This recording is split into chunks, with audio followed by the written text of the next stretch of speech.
Great White Buffalo podcast with Ben Mayfield. One of my friends that's in a completely different sorority needs t-shirts, and like, is it okay if I give her your name? I was like, absolutely, like, tell everyone else you know too. So I'm just like, people like that, like, looking out for me, have my back, trying to get me some business. I love it. Well, like, I had a coworker text me. I was telling you off mic, like, just said, "Hey, I want to subscribe. What's the name of your podcast?" And I was like, "Oh, okay." So I was like, "Hey, it's Grow Buffalo," and I just feel like we're in a season right now where we could really focus on our mental health and not try to seek. And some people may be listening, going, "Oh, Ben, I don't struggle with that," but just seeing like where I work with ministry and working with people, even college age young adults. Even big adults, and they just like to mask it a little bit better with older adults, is you have to start recognizing where your identity and like who you, who gives you value. And for me, in my faith, because I know not everybody listening is a Christian, but for me, it's my faith and it's my Lord. And if that is my rock, then I can't be shaken. Right. You know, my foundation's so solid. You know? So solid. I've been doing that a lot lately. Yeah. I was doing Bible study, and I was like, "Do you know what I'm saying?" And you're like, "I think so, Ben." And I was like, "You gotta be bold." And they're like, "Okay." This is sorry. So I think it's really funny for the people just listening, and they can't see what you're doing. Bold. Are you bold or are you not? Gosh. Are you a bold person? I think I am. I think it depends on what areas of my life. I think I'm bold in certain things, but less bold in others. What does that mean? I think where are you not bold and where you are bold? I think socially, if I have like a person standing next to me that I can like walk into somewhere with, I'll be the most bold person there is. That's like I'll facts. walk in. I've seen that. Yeah.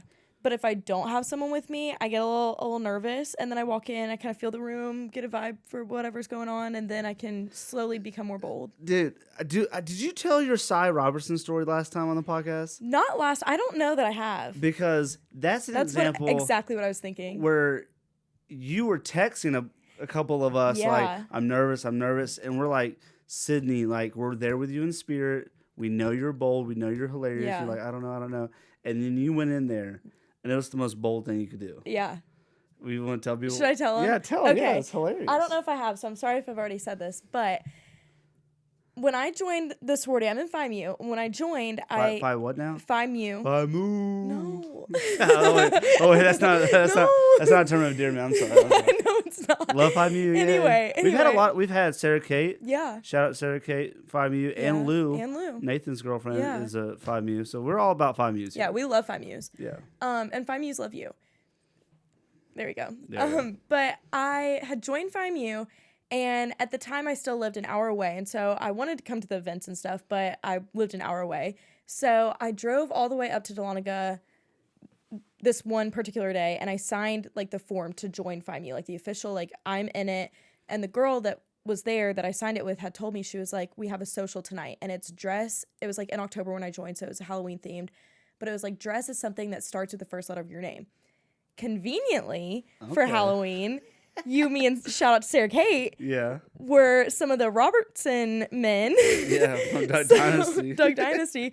So I just so happened to have a Cy Robertson costume on hand, and I was like, oh my gosh, like this is kind of my time. Like this would be so iconic for a freshman to walk in to Johnny B's, the only bar in Dahlonega, and hashtag be bold.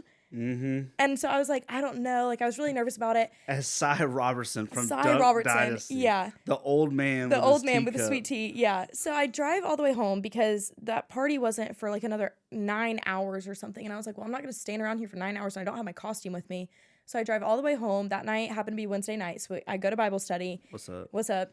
And I'm talking to you guys all about it. I'm like, I don't know. Like, should I go? I don't want to be embarrassing. Like, I don't know. Maybe I'll do something else if I do go. I don't know anyone in the sorority. Like, I can't walk in alone. Like, that's awkward, whatever. And you guys were hyping me up so much. And Sarah Kate was like, Sydney, like, this is going to be so cool of you. Like, you need to go do it. So I end up driving all the way back to Dahlonega that night. My parents, full support of me. I walk downstairs. Their daughter is standing there in a hat and a beard. Maybe I can put a picture of it, like on the video. Yeah, we can find something. We'll put it on Instagram too. You can see it. Okay, perfect. I'll send it to you. I have shown so many people this picture. I love it. So I drive all the way to Dahlonega. I get out of the car and I put on waders that my brother had that were maybe 5 sizes too big for me. I had stopped at Walmart on the way to Dahlonega and grabbed a gallon of sweet tea. I'm fixing up my outfit. I had my glasses on, so I was looking like a full-on old man. And I walk in, and I'm really nervous. I'm texting you guys the whole time. I was texting you. I was texting my parents. I was like, I'm about to turn around and go home. Like, I can't do this. And they were like, no, Sydney, like, just walk in. So I go in. Did they even ID you? Well, this is my first time ever being in a bar.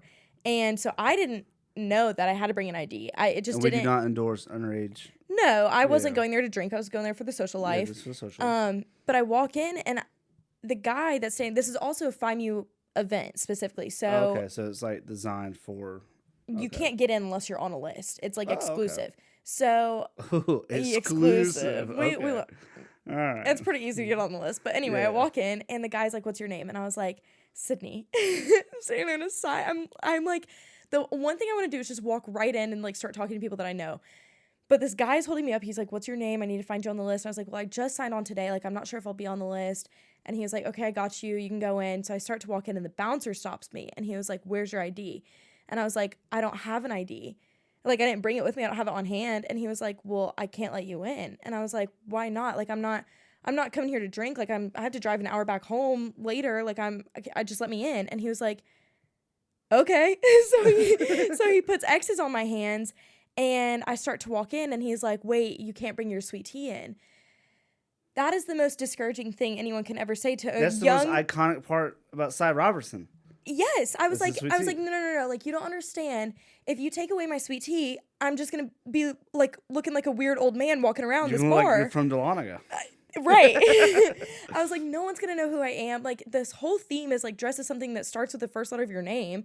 I was like, nobody's... You're telling him this right now? Are there people behind you, like, trying to get in? No, because I had gotten there a little bit late, but the party was, like, so bumping that it was kind of pouring out of the main door into the area where they check your ID. So there's, like, people that are already in the party that are kind of pouring out a little bit, like, just to make more room. Mm-hmm. So all these people that are already in there are, like, watching this entire interaction go down. And I was like, you can't take my tea. Like, they need to know who I am. And he was like, I can't let you bring it in there. And I was like, all right, like, I get it. You're not trying to lose your job. So I just leave the tea on the counter with him, and I walk in, and at this point, everyone at the front is staring at me. Can you still have your teacup? I do have my teacup, yes. Okay, at least that's... Empty teacup, okay. But yeah, that was, crucial part to this next part of the story. So I walk in, everyone's staring at me, and I don't like to cause a scene unless it's, for good. Like, if it's a hashtag bold moment, then I'll cause a scene. So I walk in, everyone's staring at me, and I'm like, this is not good. So I raise my teacup, and I just shout. I was like, "Let's go." Everyone picks up their glasses, and they just start, like, having a party. It was great. So. And that's how you became FIMU president. Yeah. Well, no, not quite. No, not yet. The most famous FIMU. Right. Well, then I went to a Phi social later just with some of the new girls that had all joined, and I joined a little bit later, so I didn't go through the rush process with all of them. So I walk into this other event, and they're all asking me my name and everything. And at one point, this one older girl that was there, she was like introducing me to some of the girls, and she was like, she was Cy at the party, and everyone like went dead silent. They were like, "Oh, we know you." Yeah, like, that's who that is. You, yeah. And I also forgot Michaela and Madison Brown. FIMUs. Yeah. They've been on the podcast. Yeah, there you go. Shout out to them. Sorry. Yeah, that's how you're known. And you also did, if you don't know, Sydney's a master of disguises. Yeah. She also did Guy Fieri. Guy Fieri, yeah. Or Fieri, yeah.